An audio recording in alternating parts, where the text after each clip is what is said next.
semuanya, perkenalkan nama saya David Rudian Eliezer Silahe. Saya kelas 78 di SMP Negeri 1 Cilengsi. Asal sekolah saya dari SDN Cilengsi 06. Sebelum kita memulai pelajaran, mari kita bersatu dalam doa terlebih dahulu. Tuhan Yesus, berkatilah kami Tuhan, berikanlah kami kepintaran ya Tuhan, agar kami bisa selalu mengikuti kegiatan belajar mengajar ini ya Tuhan. Berikanlah kami kesehatan ya Tuhan, agar kami terhindar dari penyakit ya Tuhan. Tuhan Yesus, berkatilah kedua orang tua kami ya Tuhan, dan juga guru-guru kami ya Tuhan, agar mereka bisa selalu membimbing kami ya Tuhan. Terima kasih ya Tuhan Yesus, dalam nama-Mu. Haleluya, amin. Salam semuanya, puji Tuhan hari ini kita bisa bertemu kembali di pertemuan yang ketiga khususnya kelas 7. Dan saat ini kita akan membuka buku paket kita dan membuka juga Alkitab. Disediakan semua alat tulisnya karena hari ini setiap bab ada pertanyaannya. Ya. Coba perhatikan baik-baik di bab ketiga, judul besarnya adalah manusia diampuni dan diselamatkan. Nah, di dalam bagian bab ketiga ini kita akan mempelajari hal yang pertama adalah manusia penerima pengampunan. Manusia diciptakan Allah sungguh amat baik. Dalam Kejadian pasal 1 ayat 31, hal ini menunjukkan manusia memiliki nilai lebih dibandingkan dengan ciptaan lainnya. Tetapi semuanya berubah. Tak kala manusia telah melanggar perintah Allah, yaitu dengan memakan buah pengetahuan yang baik dan yang jahat. Manusia jatuh ke dalam dosa. Manusia melawan Allah. Di dalam Kejadian pasal 3 ayat 16 sampai ayat yang ke-19. Keadaan manusia sekarang juga hampir sama. Cenderung berbuat dosa, cenderung memberontak kepada Allah, egois, dan sebagainya. Yang membuat Allah semakin sedih melihat kelakuan manusia. Allah yang Maha Kasih tetap mengasihi manusia. Ia menyediakan pengampunan kepada manusia, yang khususnya kepada yang percaya kepada Tuhan Yesus Kristus. Nah, di bagian ini ada satu pertanyaan. Catat baik-baik ya. Nomor 1, apa kesalahan manusia di Taman Eden? Di bab ketiga ini kita akan mempelajari yang kedua adalah manusia yang telah diselamatkan. Dalam 1 Yohanes pasal 4 ayat 8, barang siapa tidak mengasihi, ia tidak mengenal Allah. Sebab Allah adalah kasih. Karena kasih Allah senantiasa peduli atas manusia yang telah jatuh ke dalam dosa. Bentuk kepedulian akan keselamatan manusia secara utuh tampak melalui pengutusan anaknya yang tunggal, karyanya dan pengorbanannya di atas kayu salib. Ya.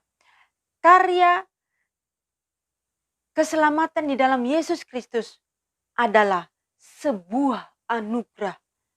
Manusia yang telah berdosa mendapatkan jalan keselamatan. Respon yang tepat menanggapi keselamatan dari Allah melalui pertobatan.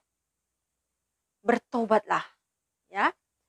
Tobat adalah sadar dan menyesal akan dosa, lalu berniat akan memperbaiki tingkah laku dan perbuatan kembali kepada jalan yang benar. Jadi, barang siapa yang memiliki kesalahan pada hari ini, yang mendengarkan firman Tuhan di dalam pembelajaran ini, bertobatlah.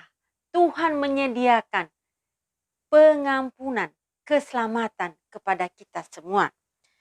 Manusia yang menyadari kesalahannya akan bertobat, tidak melakukan dosa yang dibenci oleh Tuhan.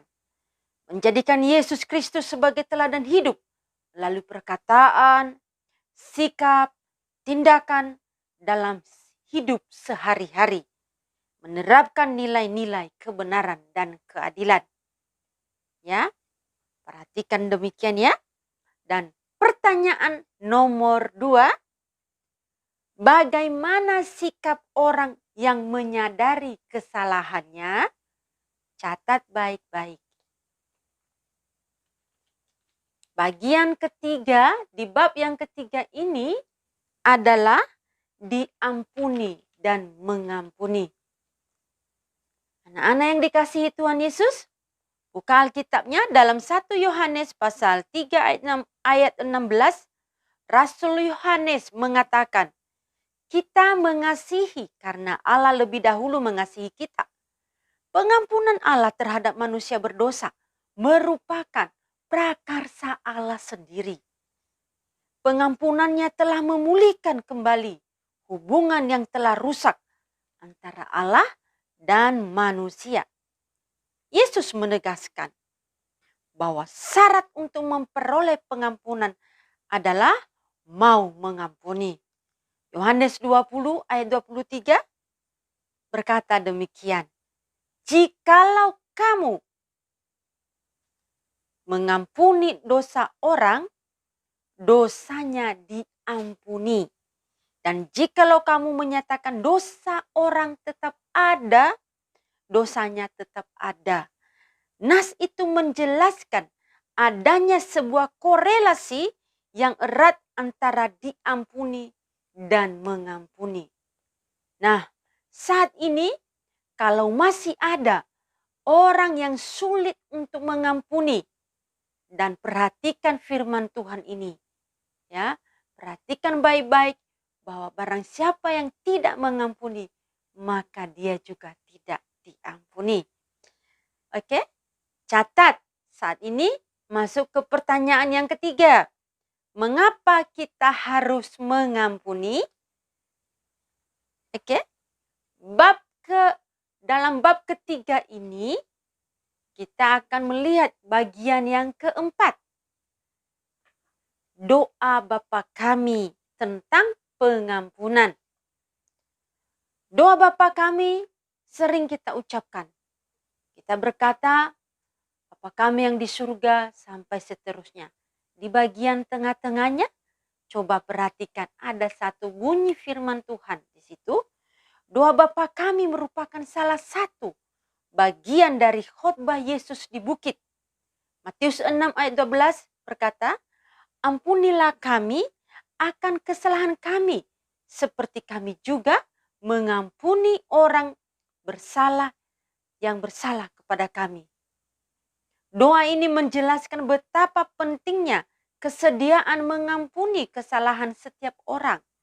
Kerelaan untuk mengampuni kesalahan sesama akan membuat Allah juga rela memberi ampun atas dosa-dosa kita. Matius pasal 6 ayat 14 sampai 15.